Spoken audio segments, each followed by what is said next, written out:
Thursday night, the parents of a Muslim American soldier killed in Iraq addressed the Democratic National Convention and wasted no time targeting Donald Trump.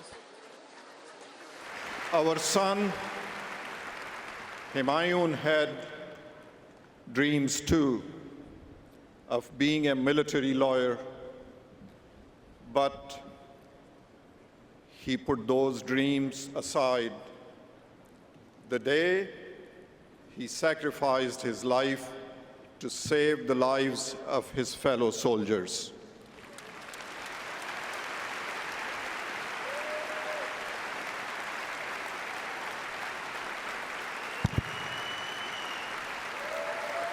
Hillary Clinton was right when she called my son the best of America.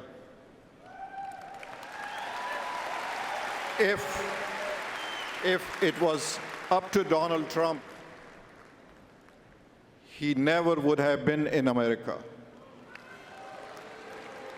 Donald Trump consistently smears the character of Muslims. He disrespects other minorities, women, judges, even his own party leadership. He vows to build walls and ban us from this country.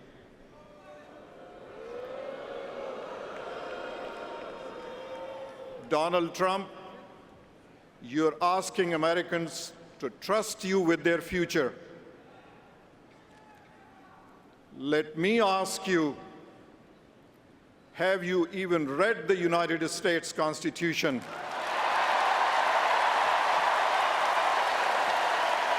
I will gladly lend you my copy.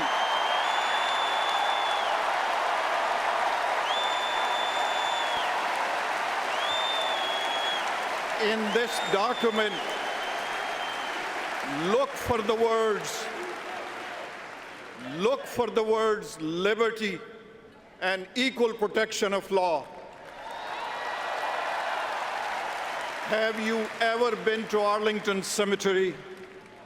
Go look at the graves of brave patriots who died defending United States of America. You will see all faiths, genders, and ethnicities. You have sacrificed nothing and no one. We cannot solve our problems by building walls, sowing division. We are stronger together. And we will keep getting stronger when Hillary Clinton becomes our president.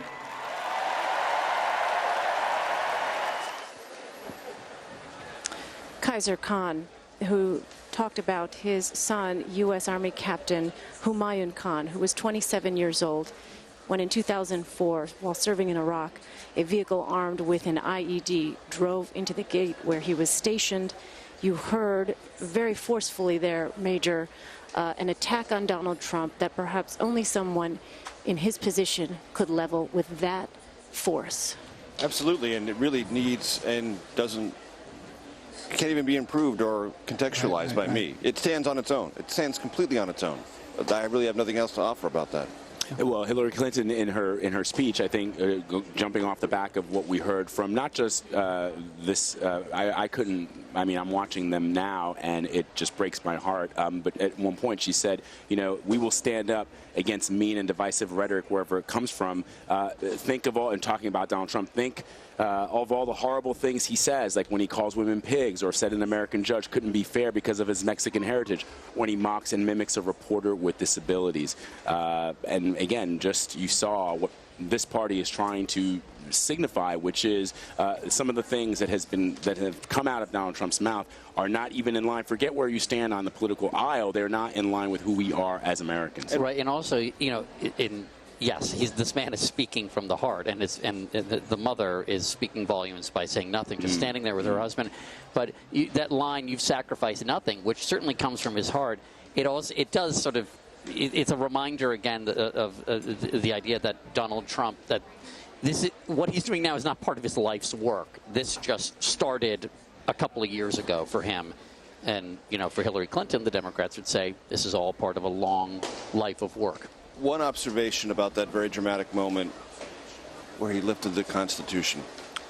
So Ted Cruz, we all remember last week, did not endorse Donald Trump, said vote your conscience, positioned himself throughout the primaries as a constitutional conservative, someone who cares a great deal about the Constitution and what it means and how it's applied, the limits of that applied power, et cetera, et cetera. There was something subtle about that appeal to the Constitution, understanding what it means, understanding what it represents, that those who are within the Cruz world and are proud of him for standing up and not endorsing and doing what he did last week. Many in the media criticized it, many Republicans did, but I know a good number of Cruz supporters who are extremely happy that Ted Cruz did that, stand with him on that orientation toward the Constitution, and probably heard something slightly resonant in that commentary. All right, let's talk about this. Four-star General John Allen also addressed the convention, and he threw his weight behind Hillary Clinton, calling her the strongest candidate to put a stop to ISIS. Take a listen. With her as our commander-in-chief, our international relations will not be reduced to a business transaction.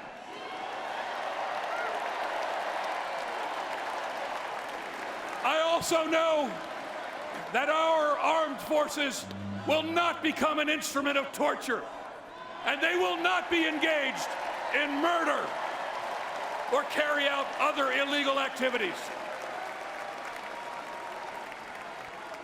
With Hillary Clinton as our commander-in-chief, the United States will continue to be that indispensable, transformational power in the world to our allies and to our friends and partners. Listen closely. We are with you. America will not abandon you. Retired Marine Corps General John Allen. Can I just say, I felt like I should drop and do 20 when he was speaking because the tone he was using. He'd probably ask you for 50. Yeah, exactly. Marines. Major, but this was obviously part of the effort to bolster Hillary Clinton's national security credentials at a time when she has been criticized for not being tough enough. And here at this convention, the fact that ISIS had not been mentioned on day one was certainly a point of criticism for Republicans. At this convention, Hillary Clinton is caught on both sides of this continuum. There are and were pockets of resistance here. There was a lot of USA during that speech. There's a lot of USA. Covering up the dissenters. Right, covering up the dissenters who think Hillary Clinton is more inclined, more hawkish than those segments of the Democratic Party are comfortable with.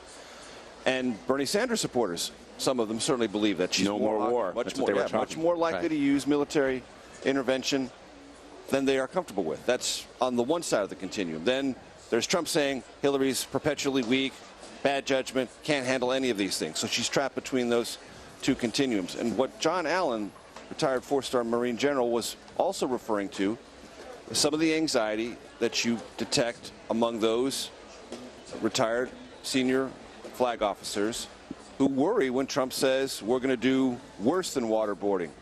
We should target families. We should do other things that run counter to the Geneva Convention and the understood applied methods of war for the past 60 years. At the press conference yesterday, Trump was asked, would you renegotiate the Geneva Convention? He said, yeah, well, I renegotiate everything. Right. And he said he's for enhanced interrogation as well. Right. So there are those in the military, and they're not unanimous on this. Michael Flynn spoke on Trump's behalf at the Republican convention last week. But there are those, and John Allen was speaking to that, more than mildly anxious about the implications of Trump's rhetoric on some of these fundamental applications of military power by the United States and what those who wear the uniform might be asked to do under a commander-in-chief named Donald Trump. It seems like a big mistake on Donald Trump's part because early on in the campaign, it was almost like he was setting himself up to paint Hillary Clinton as the hawk, as the reckless hawk, and himself as, not, if not isolationist, but much more prudent, right, and circumspect. And then these other things have turned him into, I'm not a hawk, I don't know what's a bird that's more erratic.